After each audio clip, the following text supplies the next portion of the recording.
it up, it's your new groove, yeah. Riding waves in the digital blue, yeah. CDO Times got that insight, yeah.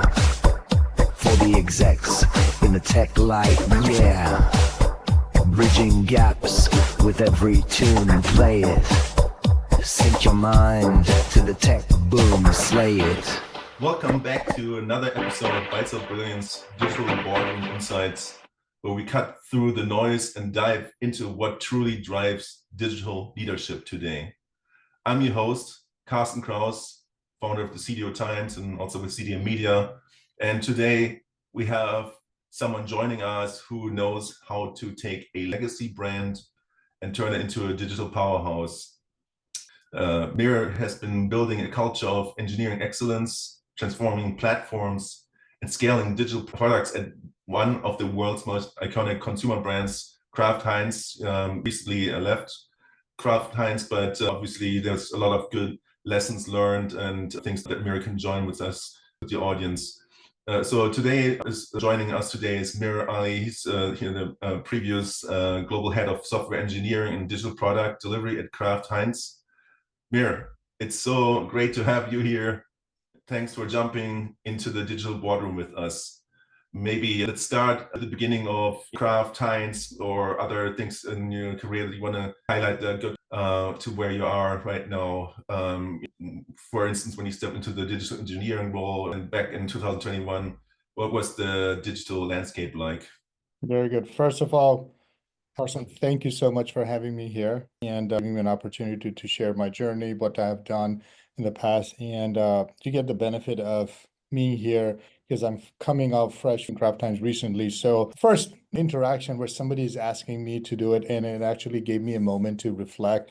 I was like, wow, that was a great journey. And Carson is lucky. He's like, he's going to hear it firsthand right off the bat. So thank you for that. Thank you for the opportunity.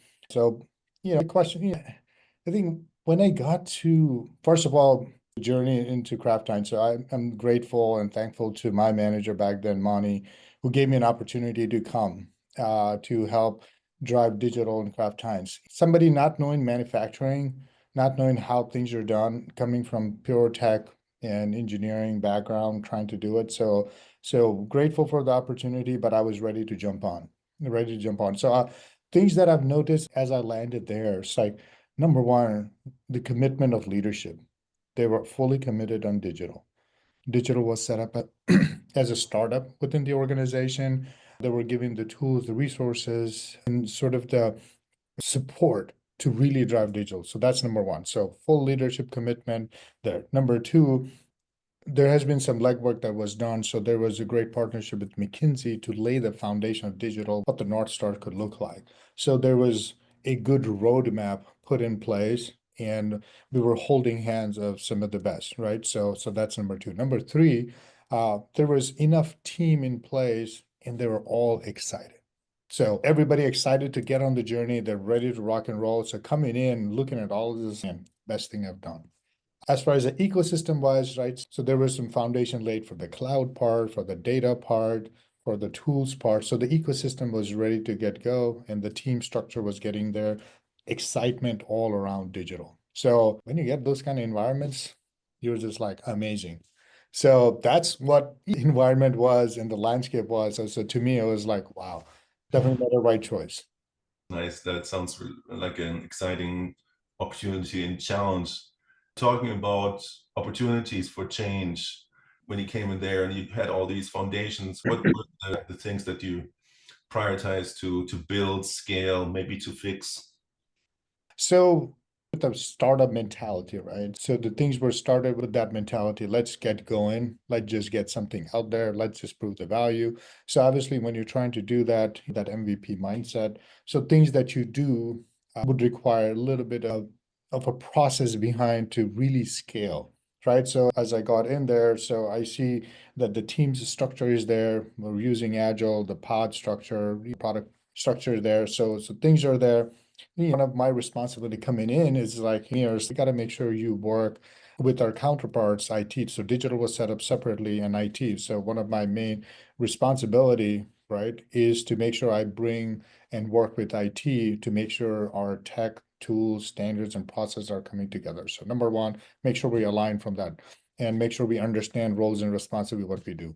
Number two is like, we've been delivering products, we've been delivering work, things are happening, but now how do we make sure we add the process behind it to really help make it reusable, make it standardized, make it so that we can really scale. So think about building the processes behind and automation, DevOps, and other pieces.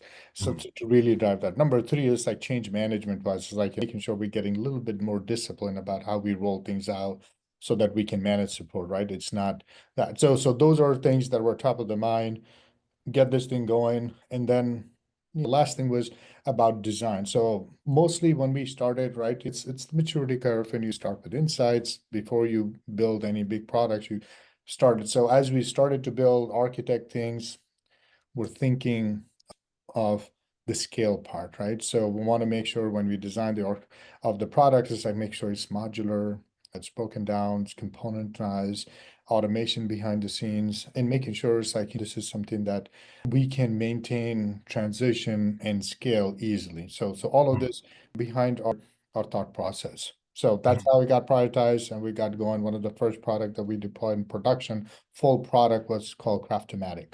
So it was in GCP. It was a lot of fun trying to get that in there, running on somebody's desktop, doing what it's supposed to do, and how do we make that enterprise scale. So a lot of learning, but it was exciting. Yeah, I love that Craftomatic. So you hit on some of the points related to the culture of engineering. You mentioned pod structure and setting the right environment. Can you double click on that a little bit? I think that would be interesting for our listeners.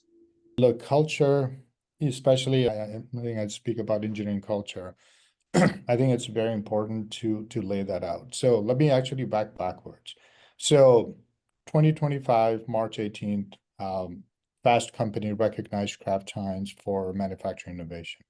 As part of the innovation, they recognized the work that we have done for the last several years in the supply chain domain, and building some digital platforms and delivering value, right? Close to $1 billion in efficiency, by 2028. It's a big number, big value, right? And all of this, culmination of many things over a period of years, right? And then back in December timeframe, our engineering team got recognized internally at Kraft Heinz for operation engineering excellence and innovation, which is another testament to the work we do. Now, all of this was not an overnight thing. It's like look up, it's like start our quarter planning and end of quarter we are excellent. Doesn't happen. It's a lot of work that went. So I mean, the philosophy or the approach that I took to build the culture was like we build a team as we do it. So it starts with number one, making sure it's like team understand the vision and the mission, what we're trying to do, why we are here. I think that's number one, making the team understand the why behind what they're doing. It's very important. Getting them aligned. Number two, once they understand, and making sure they can connect the dots. And number two is like, how do we make sure they understand where they fit into this whole part, right? You're building a product, Craftomatic, or let's say supply chain. They understand the role they play. They understand the contribution that they have. It's like now it was so clear. Every product has a value proposition. They are seeing that they're delivering value. To them, it's great because now they see the contribution. How many times me and you, we have worked in the past, we had no idea. We were working back in the server room doing some things. I have no idea what this whole means. All this is like company making profit and all of that. Now you're seeing the pieces. So that's to the second where they connect. Number three is really celebrating the wins. So it's like, when they do some, recognize it, reward it, and make sure it's well known and make sure we celebrate it, right? Could be as simple as like this design process, allowing you to do to manage a pull request. As simple as that. It's important, right? To somebody delivering a solution that really delivers X amount of. So whatever it is, big or small, celebrate it, right? Celebrating the wins. That's number three. And four is about maintaining the environment and the culture within the team. And that starts with making sure we bring people on, test them for the culture fit, right? How to behave, react, in a difficult situation. Mm. Is it a one-time thing or is this a consistent? So we want somebody who Yeah. can bring value consistently in their thought process. So last but not least, right, at the end of the day, give them a safe environment, right? Mhm. I don't want to be, it's like, I want to hear them out. Like, well, it's Mhm. psychological safety. That's important to them. Give them an environment, give them a time, listen to them. That's Mhm. important. So when you know that they're there, Mhm. that makes a huge difference. That the question you get in engagement surveys, like my feedback heard, taking in my feedback. I think Mhm. it's an understatement that majority of the time it doesn't happen. So Right. how do we make sure they're doing this very closely? I think that's the thing. So all of this culminates into a culture, and then it happens, marinates, and happens over a period of time, and you really deliver, and you'll see it going through the team. They're just attacking a problem and taking it head on. Like it's impossible for them. I was like, we got it covered. We'll do Yeah. it. We'll deliver it. Them, it's not 9 to 5 anymore. It's about Mhm. delivering value, delivering the outcomes. Interesting. Again, thing that resonated with me too is that it sounds like leadership is also focused on not necessarily only on the technical skills, but really on how people have these additional skills to be part of a team, to listen to the vision, right? And sometimes that gets lost in the shuffle a little bit when you have roles descriptions that are all focused on technology skills that ultimately you can pick up, but it's a lot harder to learn to be a person that can listen, a person that has empathy, and things like that. So I find that exciting that that was something that you did, and I think that also probably contributed to your success in your role. So I'm going to show you something here. okay. Before you gotta bring closer to the camera, I think so. It's good. Yeah. Okay. So it says, I'm not sure if you can read it. So it You says, fit. you fit. Mhm. This is one of the theme that we had for a summit, and it was Mhm. all around culture. It's like, how do they all know where you fit? So it's Mhm. like bringing the fact that it's about fitting. It's about Mhm. understand where you fit in. So I, no longer with Kraft, but I carry this around because it reminds me of that amazing summit that we did Mhm. with the digital team. Very interesting. That's so cool. Kind of along those lines, when you're looking at the internal of the organization, you work with product data leaders, also in the global context. It's a global company, right? And how do you integrate with that, with other leaders, other business units across different markets and business needs? How did you strike the balance to building a global scalable platform while still, also focusing on the regional and local needs? Yeah. So I'm not gonna lie and say it's like, oh, it was super easy. We did it, we nailed it. It is a challenge. However, right, I mean, one thing at a time, just chipping it away, right? So as we think, so when I started the journey, right, so we were digital, we were a little own, focused on North America, life was easy, and then most of the discipline of the engineering was with me. So I was, you know, pseudo like a CTO of digital, right? And so I had all the disciplines. So things were very straightforward. But as you go global, right? So I am focused on software engineering. Now there's a data leader, there's a AI ML leader, there's a design. So as we work through this, right? So it becomes important. So it's like, we are all connecting as the leaders to really understand and drive everything and drive the ship in the same direction, right? Mhm. And that all starts with as we do PI planning, right? Mhm. So we make sure we understand from each of the products, what's the roadmap, what's coming Mhm. now, what's now and what's next and what's in the future, right? So we have a little bit. So that's a discipline we did. Initially, when we started, we were just focused on quarter to quarter, but then as we matured, it's like, we're looking beyond a quarter, beyond a year, and have a Mhm. multi-year plan. So Yeah. so we move forward, right? So we got that into discipline. That's number one. Discipline, Mhm. roadmap, and looking at. Number two, uh, myself along with a few other leaders from Kraft, well, we built something called architecture runway. Important, I spoke about it in Mhm. the uh, webinar. The importance of architecture runway is like, if you think of runway is like, it gives you a lead way to really take off. So that's the Mhm. exact same concept coming from Safe Agile. It's Right. like, as we look to build a platform or capabilities within our product, it's like, how do we get this in front of other teams? So architecture runway was a way for the product team to really get in front and get the alignment, right? Right. So give me an example. It's like, we have a platform, called Connected Worker running in North America, all Mhm. all good, but it's like there's a need to scale to go to Europe. Mhm. It's not as simple, right? I mean, because of the data privacy, the language thing, the rules, and all of that. So now, how do we think about it and put it out there? It's like a cloud team, we need an environment.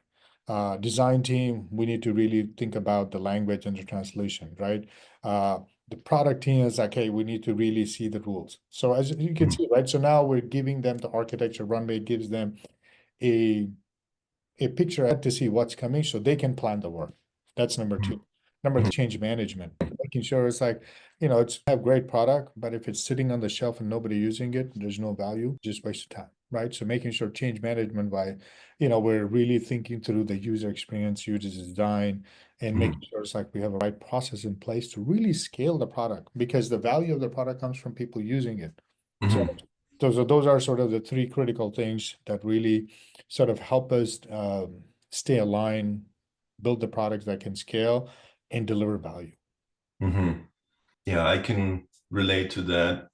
When I led several organizations, different architecture organizations and other technology teams. And multiple organizations, for example, at Breville, I had a very agile team, which was good. It forced me to develop kind of that muscle of using the architectural runway and working with the product teams and OKRs and to integrate all of that. And then most recently at Campbell's, we did something very similar where we had some major transformation project. And so we were always building out the architectural runway to be one step ahead, to understand where, this is what's coming. And these are the capabilities and the foundational things that we need to develop so that the product management teams and owners, business owners, squads could Yeah. take a bunch of that, and it doesn't become a blocker, right? So I totally appreciate. Maybe let's pivot to technology trends, AI, machine learning, intelligent automation. You mentioned craft automation. What's your view on where AI is actually delivering value in the CPG space today? We're even you hear now about agentic AI and automation, and AI is becoming part of your team, right? It's kind of crazy. Yeah. I mean, look, I Your mean, view. we've been drinking the Kool-Aid of all these buzzwords and especially generative AI and all of that for a very long time. So I think that's has become the most searched word and the most things from a tech perspective that has really become, to be honest, like my mom knows about something like this is happening. It's crazy. So the adoption of that tech is unprecedented. I mean, we all, you know, align on that. Right. But in terms of from a Kraft Heinz perspective, right? So digital, one of the key underlying underpinning thing for digital is leveraging data and AI, right? So experience part is there, the digitization, all of that, and Mhm. automation is there, but the AI is critical. So the products we build, 25 plus products, everyone has AI embedded in it. So there's Mhm. not a product, since beginning that we built has, yeah. So if you look at procurement, if you look at sales, if you look at revenue management, if you look at uh, uh, marketing, if you look at uh, supply chain, within supply chain logistics, every single area, functional area has got AI inbuilt in it. In some we're doing promo, analysis, promo optimization. Some we're looking at, spend analytics, and some we're looking at like, insights from sales, and some we're looking at CFR, right? It's like if you look at it, AI is embedded in it. So we have been embedding AI in each of the products to really drive the value for digital. Is there now? How do we bring in generative AI? So we, as we laid out the AI strategy back in 2023 or so, by becoming generative AI, we made it clear. I said, look, 80-90% of value is going to come from traditional AI. That is simple core machine learning things, prediction, regression, classification, all of that. Maybe 10% is going to come from generative AI. So it's clear. So the focus on traditional AI, making sure we have the use cases, making sure we have the roadmap, and there's exploration of a well-defined pilot for generative AI. So it's all given there. So making sure we have it, making sure it's embedded in the roadmap, making sure we're driving, and some of the things that we have done most recently is like, I think the launch of digital twin, right? So apart from AI, there's other things that we have really embraced, right? So the low code, right? So I mean, this is something that building enterprise application with low code, no code, that's something, that we brought in. So taking, I mean, I wouldn't say emerging tech, but it's a tech that we brought in to really enable time to market and value and commoditizing or democratizing, the technology. Then something that we did from a perspective of on manufacturing side, digital twin, right? I mean, it's just something that people talk about. It's like, I'm not sure it's like really, but we really took it to the next level in terms of really zooming into really do the process twin, that we deployed. And then there's a lot of Microsoft and Kraft articles on it. It's like, how do we leverage digital twin? Then IoT, right? It's like, how we really leveraging IoT. And then on top of it, analytics at the edge, right? So we've adopted all of this, and then this is not, I'm just saying proof of concept and all that. This is actually running in plants. This is actually what we're trying to do. And then some of the things my team has built in terms of overall model observability thing, how we have sort of went, out of the box thinking to really build a solution using Spark, Grafana, and all of that to really bring that whole telemetry behind to actually see how we do it. So, all in all, we have sort of taken a lot of the pieces emerging tech, trying to bring it in, and agentic AI is something definitely I was on the horizon. So right before I left, it's like, there are use cases that we were looking into it from an agentic AI, especially when it comes to integrating that into software development life cycles. Like, it's like our goal is like, how do we do 3x, 4x from productivity, right? I mean, there's a lot of big statements out there. No need of software engineers. Software engineer will be replaced by AI. AI would do end-to-end coding. And I was like, all of that stuff, humbly, I disagree with that, right? There's not going to be Let me ask you a follow-up question to that might be fitting. I'm actually writing a book right now about human intelligence plus artificial intelligence equals elevated collaborative intelligence, ECI. And so in my book, I'm looking at what's the right balance for it, because I think I'm going where you are going, which is it's not replacing, but it's like kind of, it's an accelerator of how much we can do, right? So maybe what is your take on that? Yeah, I think the human in the loop is going to be an important aspect because, if you come from an engineering background, development background, you know that it's not about just robotic coding. It's about contextualizing. It's about really looking from a big picture and things that's something that you don't see coming in the requirement, but you see it outside, integrating that and thinking about it, right? So because the coding would depend on everything digitized, everything written, but what are things that are not written and how do we really capture that? What are things that are really intuitive, from a human eye and human perspective and human logic perspective that needs to be integrated? So I think the work would accelerate a lot, but I think that final push needs to come from human. Right. I mean, there could be some areas, we can do it, but in Yeah. general, I would be very reluctant to make a statement at the moment. It's like completely replaced and all of that. Right. So Right. That could be dangerous. yeah, I think, yeah, I would be not yet. Yeah. Maybe let's zoom out for a moment and talk about leadership. What has been your biggest leadership lesson during your time at Kraft Heinz or other previous roles you had? Uh, I'm just trying to pick. There's been quite a bit, lessons personally, then as a team, as well, right? So I'm going to reflect on from an engineering perspective and the domain and area that I like. Uh, It's celebrating the wins and making sure you're telling the story of how the team is contributing to the overall big picture. It's not done, if it's not done well, if it's not done at the right time, and it's not getting the attention, and this is something that can impact the team, ability to teams. To me, it's making sure that we are making our leaders aware of the contribution, right? So, like I said, it's like, well, this is a technical thing. Like, for example, the work we did in IoT, edge, and all that. Some of this cutting edge in partners and vendors that we work across, like, God, you guys did something amazing here. It's like, that was, so how do we make sure, we are, making and telling the story and connecting the dots? I think that's number one. Number two, leadership lesson wise, I think you asked for one, but this is something I think is very important. I like the collaboration being a superpower, but I think the over index on collaboration is such a churn and burnout and just a drag on the team and the leadership and all of that, right? So, for example, for the sake of collaboration, it's like, well, we got to bring everybody aligned and pull together.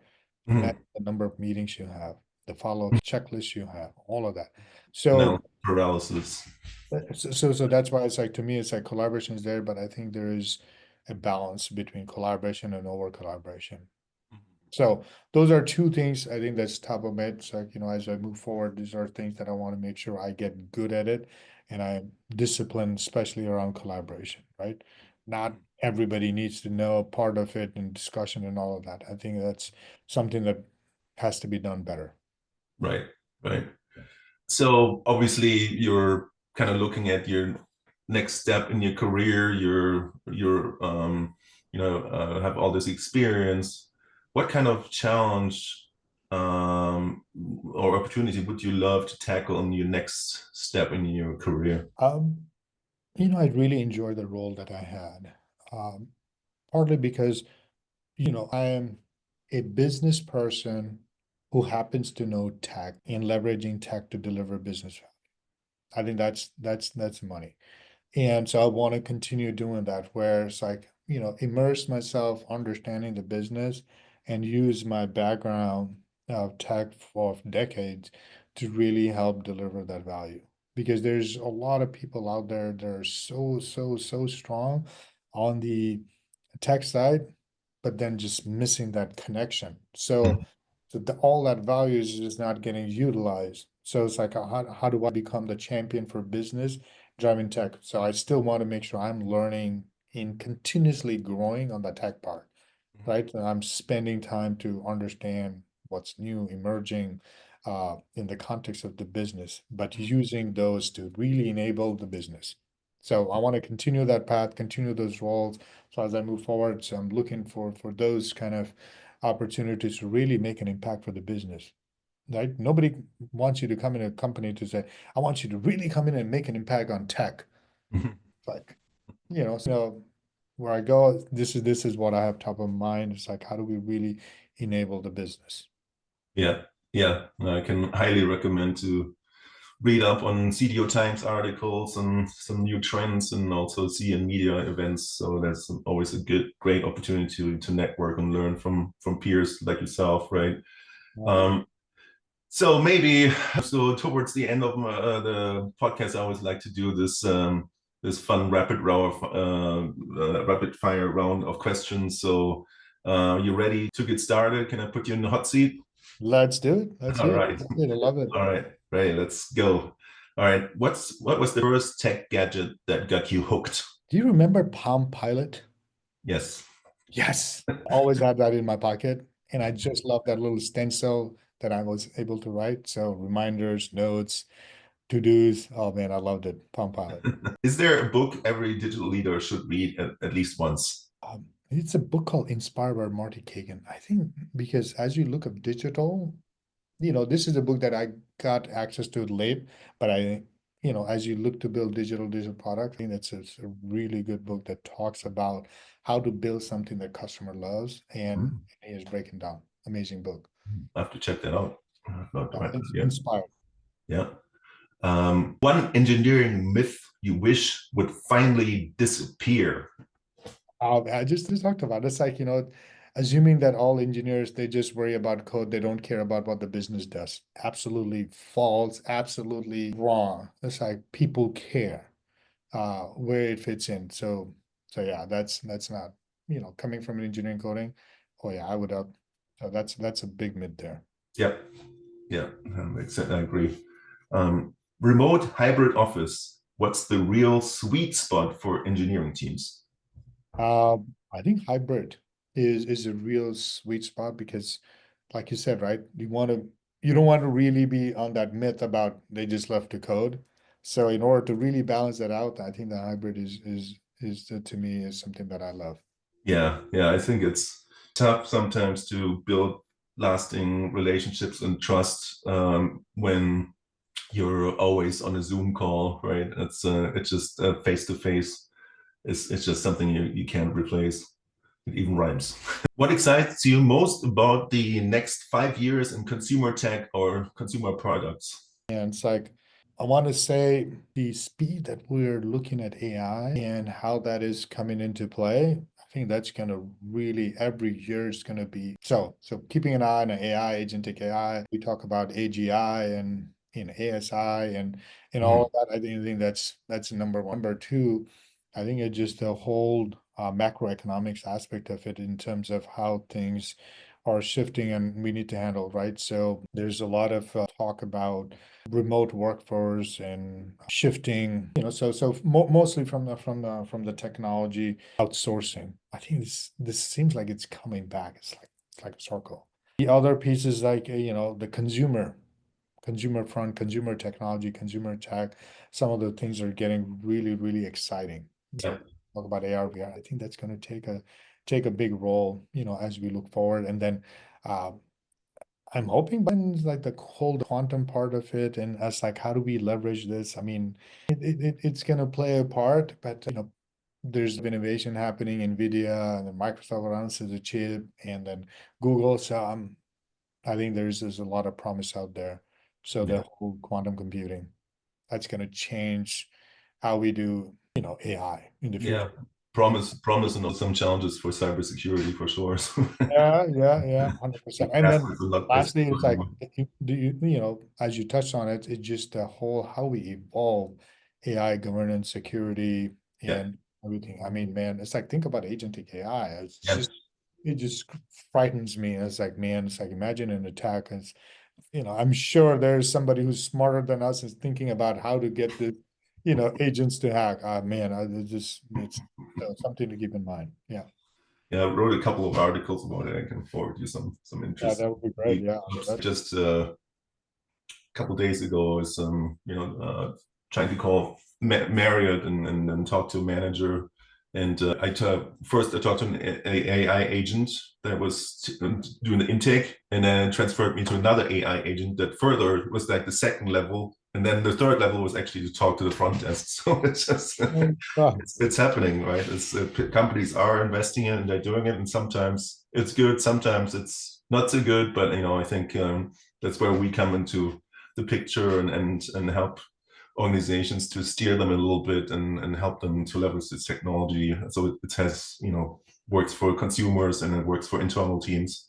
Wow, the time just flew by, Mir. So thank you so much for your insights, for your journey. You're both with us today. From legacy to building modern engineering cultures, your work, I think, has helped and will help any future company to shape, their digital product delivery. So thank you so much, Mir. It was a great pleasure. Pleasure mine, and thank you for having me. So it's